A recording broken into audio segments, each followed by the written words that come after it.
All right, guys. So I've told you guys before that one of the main reasons why I started my channel is to combat the dangerous rhetoric coming from the left that I think is going to drive us into a race war if we don't do something about it ASAP. Right? And this video right here that we're going to talk about in regards to some commentary from Mr. Elie Mystal on MSNBC is exactly what I'm talking about, okay? And before we get into this clip, I want you guys to pay attention to the host, who is Joy Reid Light, right? That's what I call her, Miss Tiffany Cross, and how she introduces this person. And then I want you guys to pay attention to the actual conversation. And then obviously Mr. Elie Mystal here is going to say something that's completely off the wall, dangerous, and cuckoo for Cocoa Puffs that we're going to discuss. But I want you guys to pay real close attention to just how the introduction happens and how this kind of segment goes. So without further ado, roll the clip. Our audience favorite justice correspondent at The Nation and my pal, Elie Mystal. Elie, so happy that you're here because I wanted to talk about these Supreme Court cases because I feel like the gun case is a big deal. I'm going to leapfrog over that for a second because in this Ahmaud Arbery case, where the jury is all white and you had these men declaring themselves, deputizing themselves, somebody to, shoot this man.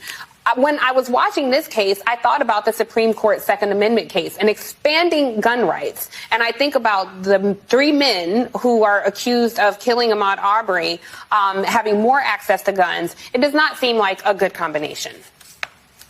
Yeah, I think this actually links up with your prior segment and the Biden press conference, because what the Democrats' theory of the case is that the white non-college educated voter cares about things like kitchen table issues, like infrastructure and pipes and how many gallons of milk you can put on the table.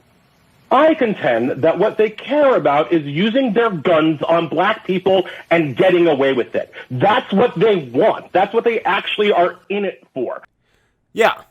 Yeah, guys, that's who they're allowing on MSNBC, right?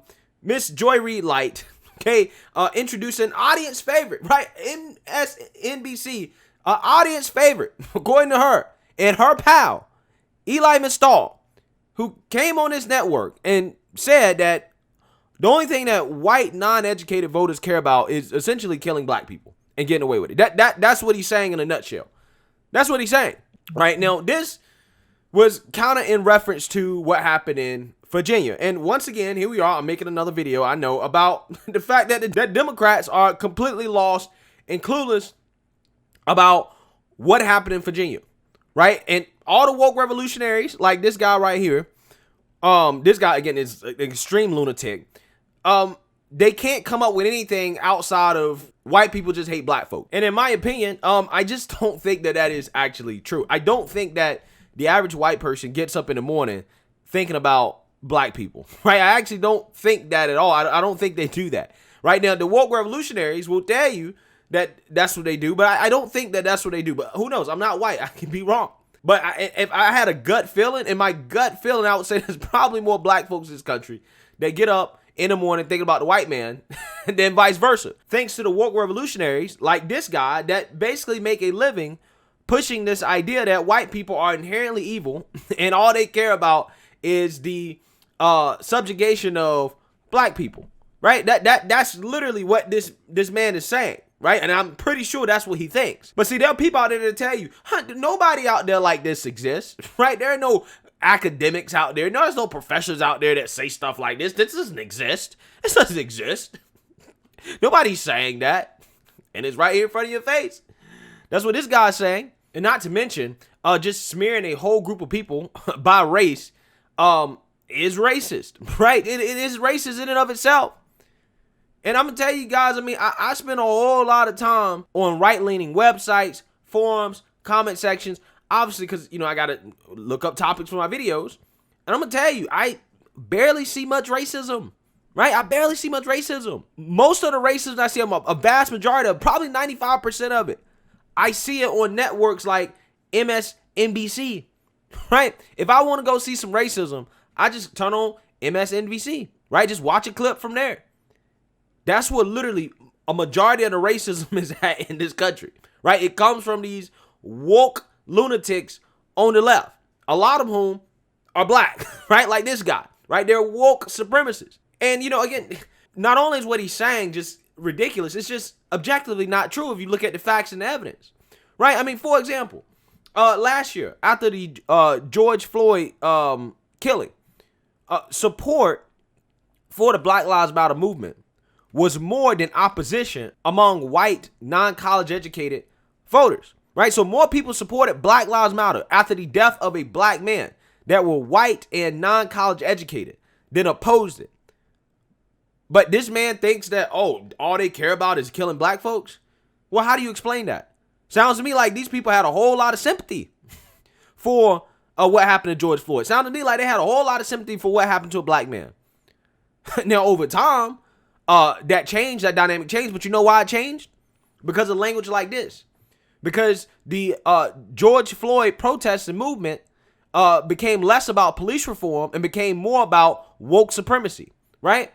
It became more about demonizing white people purely because of your skin color rather than actually focus on the policy of police reform, which at the time I think everybody kind of agreed with. And that's how they mess it up, right? That's how you mess it up with this type of charged extremist rhetoric. Also on top of that, these people are just in denial, right? They're so upset about what happened in Virginia. They're so upset that they can't figure out what led them to lose outside of, well, just white people hate black folks, right? They don't think about the fact that these voters, right, according to the Virginia exit poll, their number one concern was the economy, right? Number one concern was the economy. The fact that we're experiencing historic inflation. The fact that gas prices are through the roof. The fact that it is projected that heating bills this winter are going to double for people across this country. The fact that we have a supply chain crisis. We can't even get goods in the grocery store. We have serious economic issues in this country. And you think that the average white, non-college educated voter is thinking about a black person and killing them? Of course not. Right? Of course not. They got way bigger issues to worry about, like their family. And you know what Terry McAuliffe's response to that was? Well, Glenn Youngkin is like Trump. That was his response. Glenn Youngkin is Trump. Right? Yeah, we know that the economy is terrible, but Glenn Youngkin is Trump. And they thought that would work. They thought that would work. Even though the man is obviously not Trump. He didn't even really campaign with Trump. American people are worried about real issues like education, which, by the way, also played a huge part in what happened in Virginia. Matter of fact, I want you guys to actually watch this clip of this focus group section that was done by CNN that surveyed these white suburban moms and asked them why they decided to vote for Glenn Youngkin. Take a look. Do you think suburban moms like you basically put Youngkin into office? Yes, absolutely. 100%. He knows it. And there's one key issue all four of these women say played a huge part in their choosing a Republican: feeling heard about their child's education. They spent months fighting to get kids back into school, and now they want more done to make up for learning loss from the pandemic. The school closures were really hard for a lot of kids, and one of my kids in particular really suffered when schools were closed. It affected my family dynamic. It affected my social circles. It affected every part of me that the kids couldn't go to school. And so I had to figure out, what can I do to make sure that that never happens again? And you feel like even right now, and not enough is being done to address their learning loss. And you view that as a crisis. We think it's an emergency. Our kids are in crisis. The learning loss is real. So we're in a situation where our kids are really far behind, and they need a lot of help. They need a lot of additional tutoring. They need a lot of additional time after school to help catch them up.